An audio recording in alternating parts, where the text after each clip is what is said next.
បាទសួស្តីបងប្អូនអរគ្នាបាទថ្ងៃនេះដែរគឺជាថ្ងៃឆ្លងឆ្នាំហើយក៏បានអរគ្នាមកអានតែញ៉ាំនៅមាត់ឆ្នេរអូត្រេសបាទច្រើនមែនតើបាទនេះ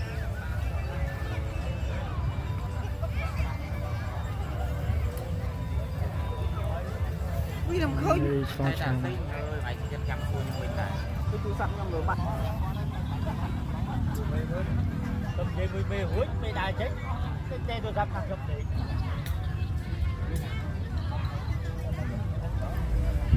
បាទនេះគឺជាសកម្មភាពវីដេអូថ្ងៃឆ្លងឆ្នាំដែរថ្ងៃឆ្លងឆ្នាំនៅឆ្នេរអូត្រេសគេថាមកច្រើនមែនតើ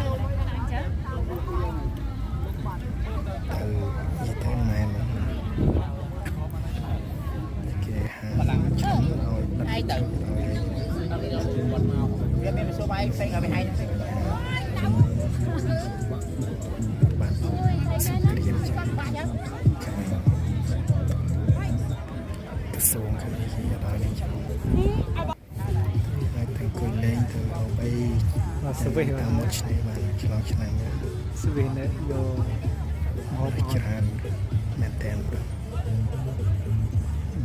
ជិះម៉ូតូតាមផ្លូវស្ទះដោយសារតែមនុស្សច្រើនគេលេងទៅវិញតយើងទៅអាវ៉ាន់ច្រើនបញ្ញាគាត់ទៅសង្សារគេ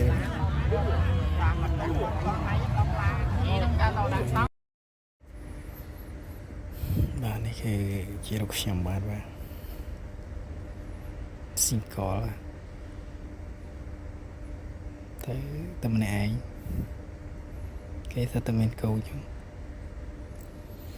តែក៏សប្បាយម្យ៉ាងដែរមកទៅញ៉ាំអីជុំគ្នាហើយតិចទៀតគឺយើងដុតទៀនបាទទៀននេះគឺយើងដុតទៀនដើម្បីលោតខោនដោនឆ្លងឆ្នាំ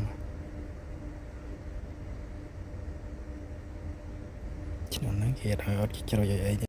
បាទវីដេអូខ្ញុំក៏មានតែប៉ុណ្្នឹងដែរបាទអរគុណបងប្អូនដែលបាន